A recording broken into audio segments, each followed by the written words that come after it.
Okay, so maybe this wasn't my brightest idea. Speed dating with spaghetti. My stomach churned. A weird mix of nerves and marinara anticipation. What if I got sauce on my face? Worse, what if nobody showed up? Except for Steve. Steve was already there, bless his cotton socks.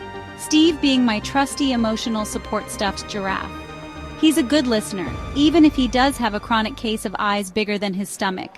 Which, considering he doesn't have a stomach, is really saying something. The first contender for my heart, or at least a forkful of my noodles, arrived. A teddy bear, holding a single, slightly squashed rose. I'm not going to lie, I was hoping for at least a Lego man with a pulse.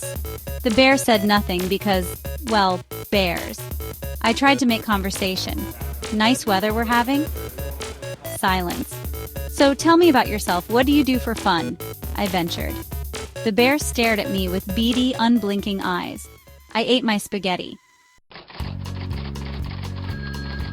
Next up, a skeleton in sunglasses sauntered in, looking suspiciously like he'd walked off the set of a heavy metal music video.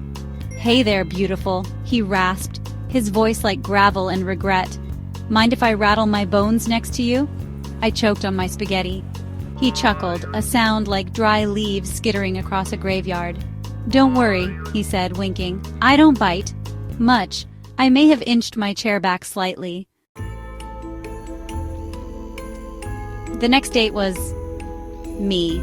Yep, it seems I'd accidentally sat across from myself thanks to some cosmic glitch in the Matrix or possibly just a very confused hostess. So I said to myself, tell me about yourself.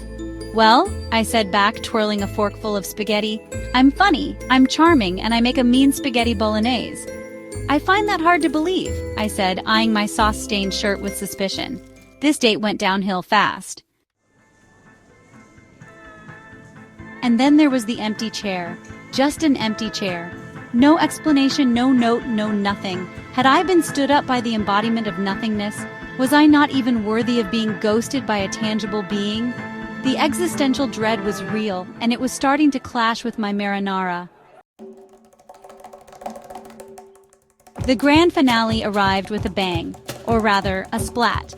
In my haste to escape the crushing awkwardness of the empty chair, I stood up, snagged the tablecloth, and sent the entire bowl of spaghetti flying. It landed with a sickening plop, right in the lap of the skeleton.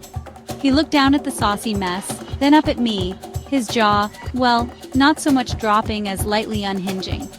I think, I said, my voice a strangled squeak, I think I'm going to go now. I left the restaurant, the stares of the other patrons, a motley crew that included a mime, and a mime. Seriously, how many mimes were at this thing? Burning into my back. I sat in my car, picking cold spaghetti out of my hair, and sighed. Maybe speed dating wasn't for me.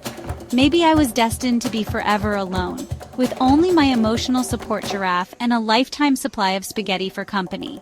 But hey, at least the spaghetti was good.